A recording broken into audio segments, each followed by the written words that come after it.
Story 1. This story happened to a friend of my stepfather's, a wonderful, down-to-earth woman named Pam. Despite being extremely wealthy and owning numerous local businesses, Pam never dressed like someone who had a lot of money. She was actively involved in her businesses, but you wouldn't know it by looking at her. One day, Pam was out shopping, killing time before an important business meeting. She decided to head to one of her stores early. Pam walked in to speak with the old manager about the store's yearly earnings and new hires, including a newly hired manager. As usual, Pam was dressed casually, though her hair and occasional makeup were always impeccable. The huge diamond studs in her ears should have been a clear giveaway of her status. The new manager, who had recently been hired after seeming like a perfect fit on paper, had a bit of a snooty attitude. The old manager noticed this, but decided to give her a chance, thinking it was typical of the younger generation in the area.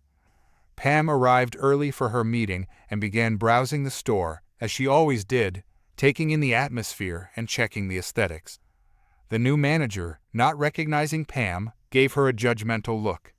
Pam continued looking around, checking prices, and even moving items back to where they belonged. The new manager found this behavior odd. Irritated, the new manager rushed over, clearly annoyed, and began scolding Pam, telling her to stop touching the products.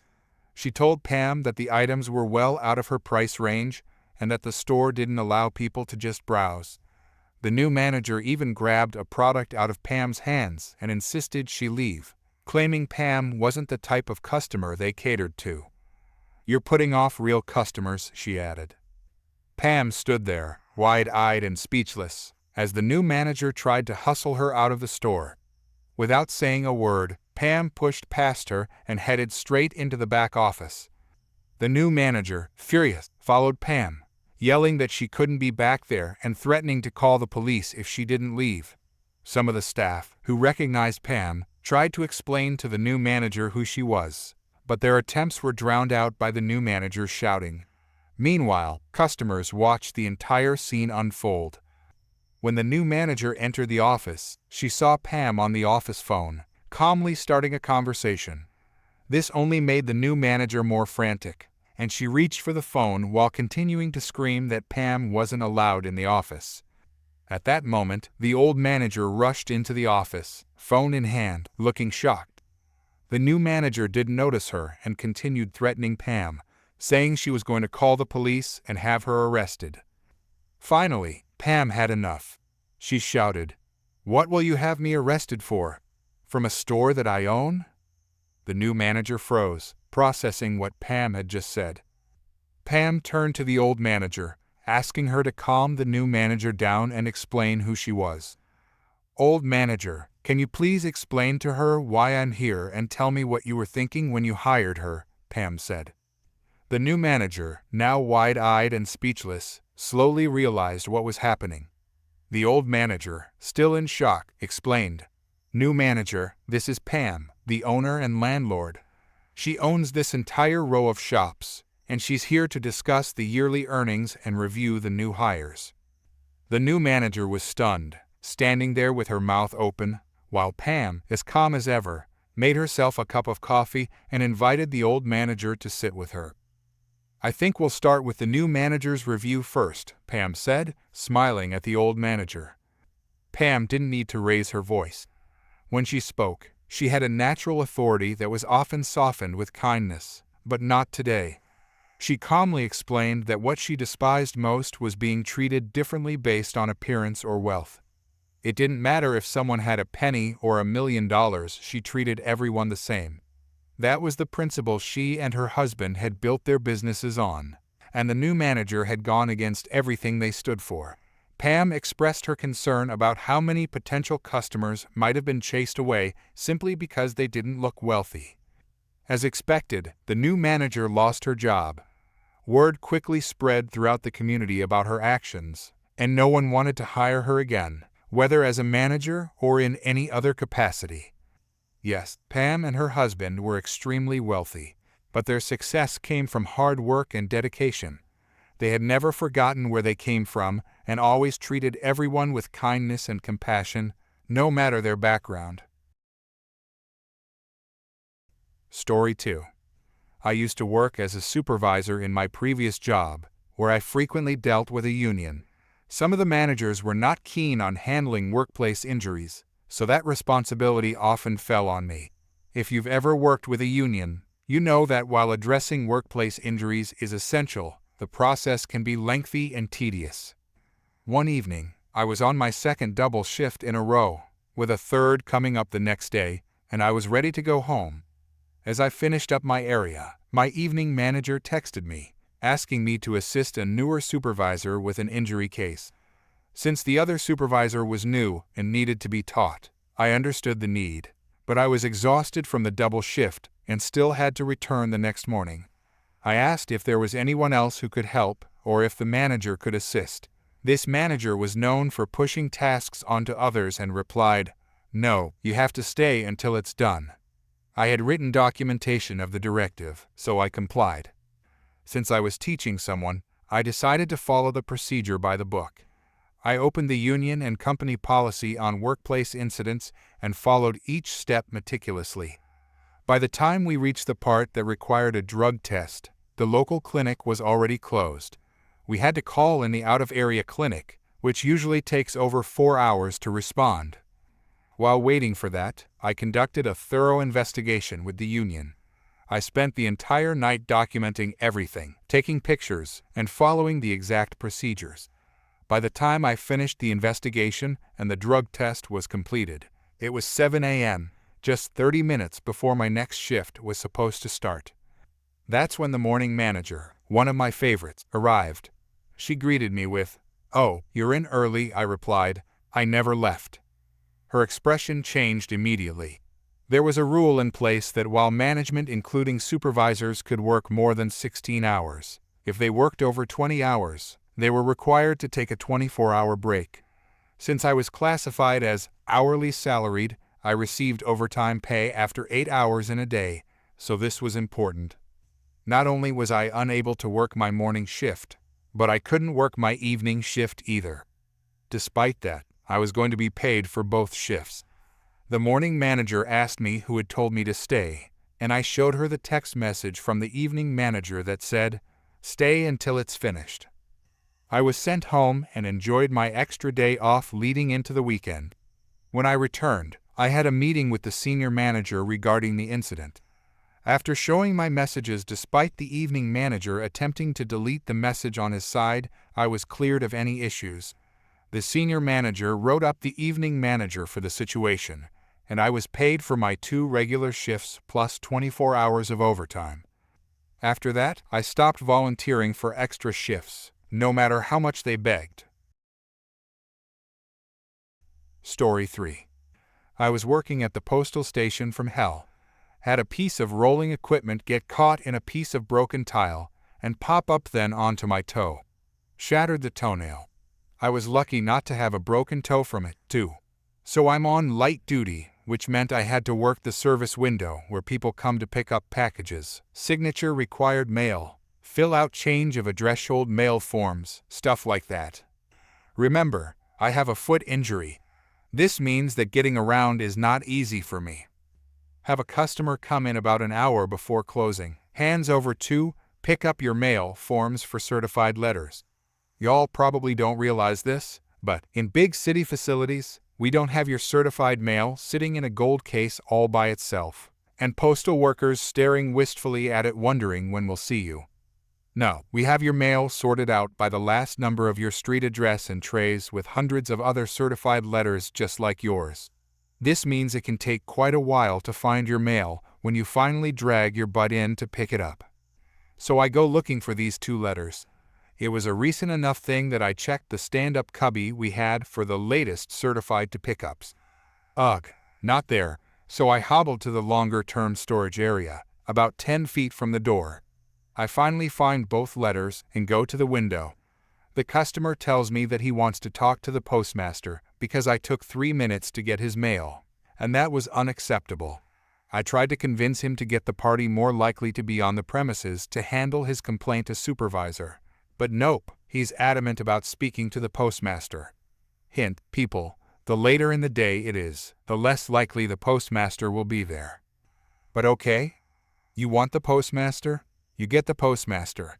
I smile and tell him, sure, I'll go get him now. And I shut the Dutch door, with his mail still in my hand. You thought 3 minutes was a long wait. Ha, you just activated a union worker trap card, bub. Now I did go to the postmaster's office first, but, as usual, he wasn't there. Still, I made a good faith effort to look there. I didn't see him on the floor, either, so I checked the dock, conveniently getting in a smoke, while I was out there, nasty former habit. I checked the break room and drank a soda while I was there. Knocked on the men's room door. No answer. Oops. That soda just worked its way through me. Need to use the ladies now. I was about to check the parking lot to see if his car was even there. Oh look. There's the postmaster, coming back from an off-site meeting. I take the time to bring him up to speed on the customer's complaint. This guy knew me and smiled. How long have you kept him waiting now? I think it's been 25 minutes. You can deal with him while I handle the paperwork. This will be fun. You're lucky I like you because you're a hard worker. The customer was absolutely livid when the door finally opened again. He demanded that I be fired, right then and there, as if that's how it works in a union job. My boss, to his credit, chewed out the customer for being such a jerk to an injured employee who had actually done a great job in taking only 3 minutes to find 2 letters amongst hundreds, in 2 separate locations. He even took one of the trays over to the ledge, slammed it down, and said, "See how long it would take you to go through this to find not 1 but 2 letters, and then tell me 3 minutes is too long." Lesson to be learned: union workers don't have to take crap off of dirtbags. We won't, so spare yourself a whole lot of grief and chill the hell out. It's only mail, for crying out loud. Story 4. This happened a month ago, but the thought of it scares me. My grandmother died before I was born and left my grandfather lonely. He had 3 sons. Bro 1, Bro 2, Bro 3, who is my dad. My dad was the youngest of them. His sons helped him out, and he moved out of the family house and into a small mobile home. 10 years later, Bro 2 had gone through a divorce and moved in with him. He suddenly died from liver issues. My grandfather was now severely depressed and lonely. My dad got an idea. He thought, why not get him a pet to keep him company? He later found out that one of his neighbor's cats had kittens. Her cat had 4 kittens. She kept 1 kitten and gave the others to people who wanted them once they were at an appropriate age. After that, he asked her, and she said yes. It was confirmed that he will get a cat. In December of 2019, we brought him his furry baby. The cat and him are so cute, as if the cat understands English when he is talking. We named him Charlie. During the summer of the pandemic, he was let outside little by little, and we let him explore the small neighborhood. Characters: me, Grandfather Gramps, entitled mother, entitled kid, and police officer 1 and 2. Now to the story. That day, I asked my dad if we could see Gramps and Charlie. He said yes, and he dropped me off. He had to go to work. He was working on a Saturday because one of his co-workers was on vacation. We are getting a cat soon. My dad left and I went inside. Gramps and I let the cat outside. Then sat on the porch. We were having a conversation about what his life was like in the 40s. The cat is laying down on the grass facing the street. There were 2 people walking. They walked closer to the driveway. In comes the entitled mother and the entitled kid. Entitled kid: "Kitty," he points to Charlie. The kid was like 8. Gramps: "Hi, you can pet the cat, but you need to put on a mask." My Gramps is high risk. Entitled mother: "Well, we don't have them. Can we still pet it?" Me: "Hi, my Gramps is 83 and is high risk. So if you don't have a mask, then we need you to leave because a lot of people are high risk and you need permission to be here." Her: "Shut up. Don't talk to your elders like that." She was in her 30s. Angel: "You can pet the cat." Gramps: "Ma'am, you need to leave now or I will call the police." Angel: "Take the cat. It's your reward for having to deal with these jerks." Me: "What? Give Charlie back." Charlie manages to get out of the entitled kid's arms, hisses at him, and runs inside. I walk to the entitled mother. Me, you can't just steal other people's cats. The kid, Mommy, I want the kitty. The kid starts crying. The entitled mother kicked and pushed me to the cement and said, "Give me the cat now, or I will call the police." Gramps, oh, you won't need to. I already called them, and I have your picture. No need to run. Also, don't kick my grandson, or I will mess you up. The kid runs to his mother and hides behind her. She stood there with a big grin, and 5 minutes later the police came. Police Officer 1. Now what's the issue? The entitled mother cuts him off and smugly says, "These two trespassed onto my property and stole our cat." Police Officer 2. What's your side? He asks Gramps. Gramps. Well, I have a video if that helps. The entitled mother's grin turns into a red face. Me. Yeah, she also kicked and punched me. I show him the marks and he looks back at the video. Police Officer 1. Ma'am, put your hands up. You are arrested for assaulting a minor, attempted robbery and trespassing. The father of the kid comes to pick him up and glares at us. Police Officer 2. Do you want to press charges? Gramps replied with a yes. My dad comes and Charlie is now scared of the front yard. Hopefully it's temporary. Story 5. Backstory. I volunteer at a church daycare during services, where I make sure crawling babies are safe and well cared for. Some people are employed, but I'm not one of them. I do this as a volunteer. The service was going smoothly. A few babies were crying, and some parents were dropping their kids off 15 minutes late, which is pretty typical. Then, in walks the entitled parent. I was standing by the door when a young mother, let's call her Karen for convenience, came in. Right by the door, two babies were playing and giggling, the only two in the room not crying. Karen. Hello. Hello, is anyone here? Me. I popped up from right below the doorway. She could have definitely seen me if she looked down. Hi, sorry about that. Do you have your baby's check-in slip? Karen. No, and I'm in a rush. Here's Lily's made-up name bag. Me.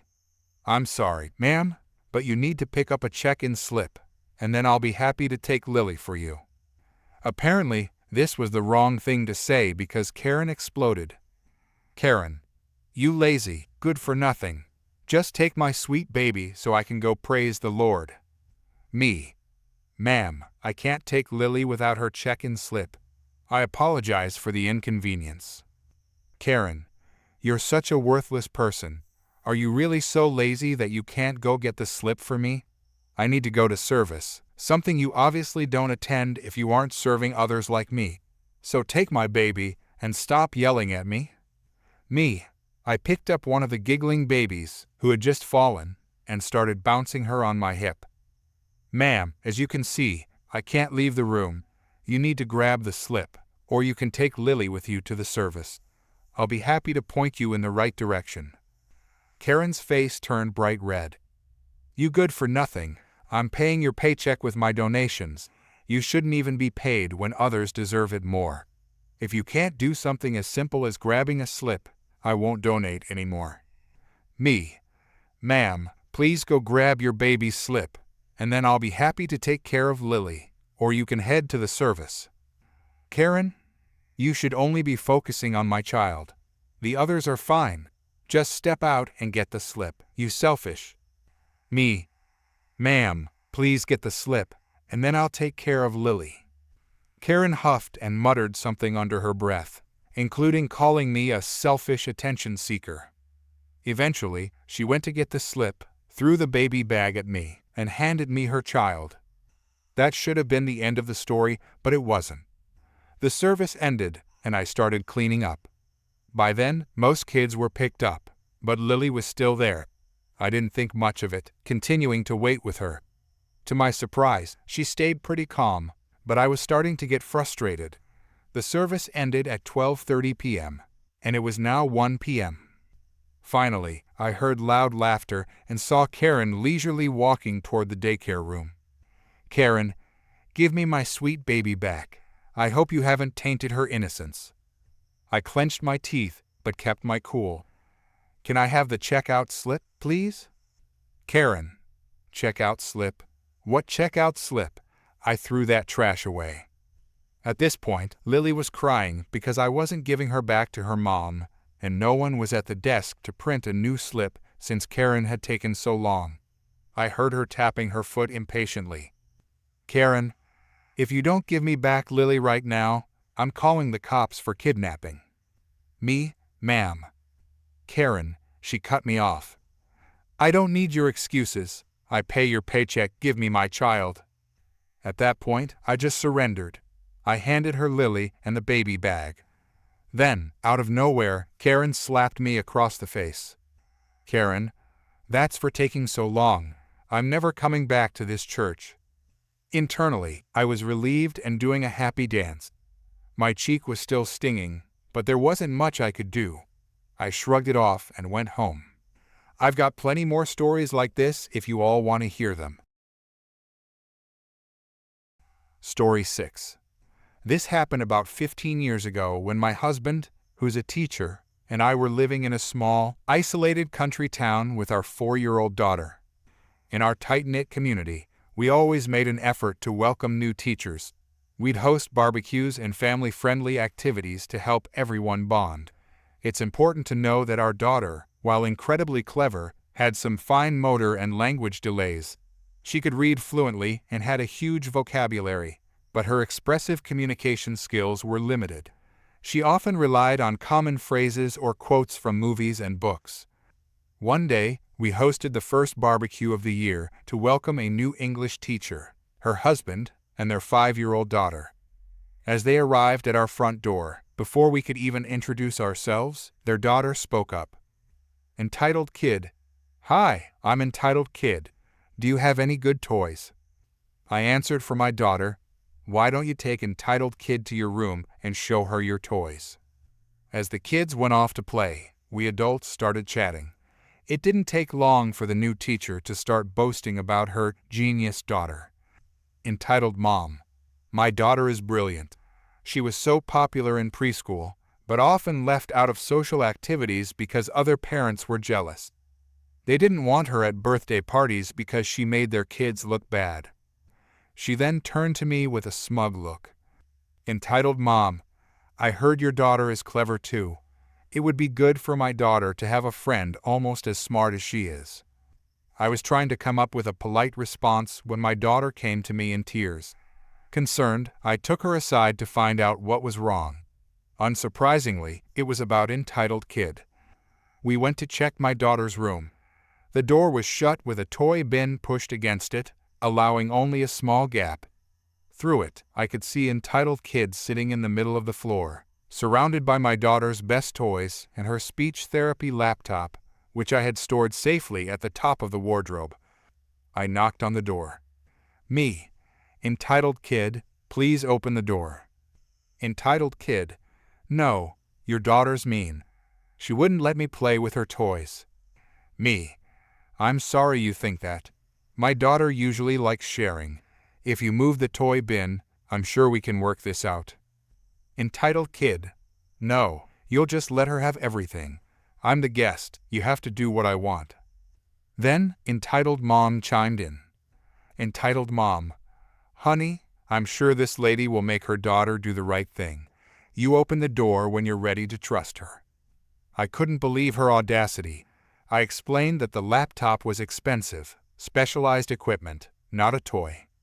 Entitled Mom, my daughter won't do any harm. She's very responsible. If we leave her alone, she'll come out when she's ready. Me. I'm really not comfortable with her using the laptop. There's a program on it that took a lot of time to set up. She could do a lot of damage if she clicks on the wrong thing. Entitled Mom, I don't appreciate your attitude. My daughter is a genius. She's been using computers since she was a baby. Besides, it's only a laptop. You can have my old one if anything goes wrong. I was fuming but tried to stay calm. Me. Look, no matter how smart someone is, they can still make mistakes. That laptop and the programs are probably worth twice what your old laptop cost when it was new. Entitled Mom. If it's so special, why leave it lying around then? You just don't want my daughter to have it because your daughter doesn't want to share. You really need to teach her better. Selfishness is so unattractive in a child. I explained where the laptop had been stored. Entitled Mom, looking smug, tried to prove I was lying. Entitled Mom. Sweetie, where did you get the laptop from? Entitled Kid. Her daughter got it from the top of the wardrobe. She was mean. Mommy. She said I couldn't play with it 'cause I'm fat and ugly. Entitled Mom turned to me, furious. Entitled Mom.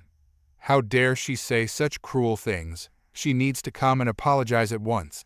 I hope you'll punish her properly. Let my daughter pick out a couple of her toys to keep. That should teach your daughter not to be so mean. I was actually quite happy at that point because I had caught Entitled Kid in two lies. I explained that my daughter had an expressive language delay and was physically unable to climb so high to get the laptop. Entitled Mom spluttered and tried to sneer about my daughter having a disability.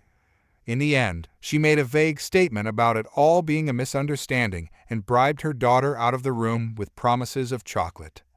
I collected the laptop, thankfully undamaged, and the pile of favorite toys, locking them safely away in my bedroom. The rest of the afternoon, Entitled Mom spent boasting about herself and her precious genius child as if nothing had happened. It was quite an experience, and certainly not the last we'd have with this entitled family in our small town. Story 7. This story takes place in a fancy bar in Copenhagen where I worked part-time as a runner and semi-bartender on the weekends. The bar was a popular spot for older, wealthier people who wanted to go out, have dinner, get tipsy, and enjoy a lively evening. Because of the clientele, we often dealt with it, "Don't you know who I am?" types people with too much money, time, and attitude for anyone's good. The situation started when I was serving drinks to a small group of young women. I sat by their table, chatting and trying to be funny while taking their orders, as the bar encouraged us to take time to interact with customers. Out of nowhere, a guy approached, let's call him Chad, as that seems to be the trend. He pulled a chair over beside me and leaned across the table, effectively blocking me from talking to the women. His behavior was odd and defensive, but I didn't think much of it. I was just there to get their orders and exchange a bit of banter. As I moved to stand up, Chad placed a hand on my shoulder, pushing me back down. He gave me a look as if to say, "These girls are mine." I later found out they didn't know him at all. He then asked in a condescending tone, "Who are you?"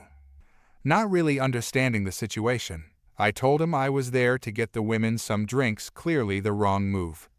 Now, Chad thought I was competition. He gave me a once-over and scoffed a full-on, "you peasant" scoff, which was honestly quite impressive.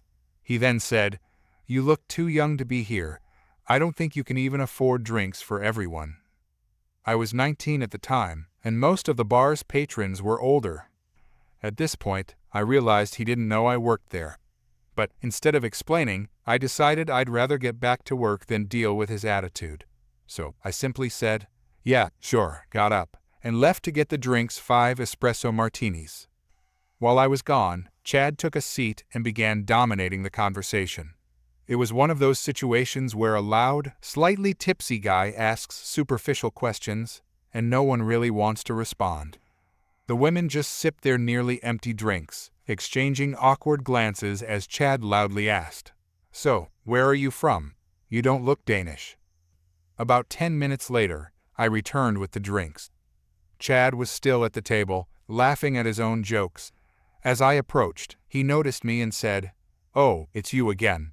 Didn't I tell you to go away?" I replied, "Nah, you didn't," and tried to place the drinks on the table. This was tricky since martini glasses have an annoying shape when you're carrying several. For some reason, Chad decided my monotone response was an insult. He stood up and gave me a slight shove, the kind meant to say, "Get out of here." It wasn't a hard push, but while juggling 5 martinis, it was enough to throw me off balance. 3 of the drinks slipped from my hand, smashing on the table and spilling all over one of the women. At that point, I'd had enough. I'd only interacted with Chad for about 5 minutes, but he'd already been condescending, rude, and physically pushy. Now for the revenge. I immediately went to the bouncer, a really nice guy, and told him Chad was disrupting my work and needed to leave. The bouncer agreed and went to have a little chat with Chad, who suddenly became very apologetic. Whatever. I continued with my work, apologized to the woman who had espresso martini all over her dress, and they left shortly after. She took it with grace and didn't blame me for the incident. The bouncer gave Chad a lecture about proper behavior, but allowed him to stay since he was spending a lot of money. Fair enough, but I kept my distance for the rest of the evening. As the night went on and we closed up shop, I noticed Chad had taken up residence at another table with young women, still laughing and talking too loudly. I approached the table and told them it was time to finish up since we were closing. By this point, Chad was quite intoxicated. He went off on a drunken rant, saying, "This is the one I was telling you about. I can't believe they hire such fools here. You should just quit so I don't have to see you again," and so on. I told him again it was time to leave, and just then, I noticed the bouncer standing behind me. Chad noticed too, sighed dramatically, and said, "Come on, girls, time to go." They left. Now, here's where the petty revenge comes into play. Chad had been so busy insulting me that he forgot his phone, which was sitting right in the middle of the table. Revenge time. I pocketed his phone, cleared the table, and handed it to one of the bartenders inside, letting them know Chad had forgotten it. The policy was that after closing, people would have to come back the next day to retrieve their belongings. Meanwhile, the bouncer had told everyone about Chad's behavior, and I wasn't the only one he had troubled. As we finished cleaning up, we heard aggressive knocking on the window. Chad had come back for his phone. One of the bartenders told him he'd have to return the next day. This didn't sit well with Chad, who began throwing a fit, even tossing one of our chairs to the ground and shouting insults at us. We all just laughed, which only made him angrier. Then Chad had the bright idea of sitting outside the door, refusing to leave until he got his phone back. This is when the supervising bartender came up with possibly the greatest idea of all time. You see, the bar had 2 stories, and one of the windows on the second floor opened directly above the front door. You can guess what's coming next. The supervising bartender suggested we bring the big metal tub upstairs, the one filled with leftover drinks, melted ice, lime slices, mint leaves, and all kinds of alcoholic sludge. It was disgusting, brown, sticky, and smelled awful. We carried the tub to the second floor, which wasn't easy, given it was filled with about 30 liters of gross, opened the window, and unleashed a waterfall of pure nastiness right on top of Chad's head. He looked up just in time to get a face full of the sludge. He stood there, arms outstretched, looking utterly stunned and disgusted. His fine white dinner shirt was drenched in sticky brown ooze. We laughed about that moment for months. It became a legend among the staff.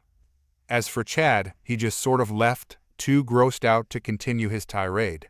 And although I worked there for another year, I never saw him again.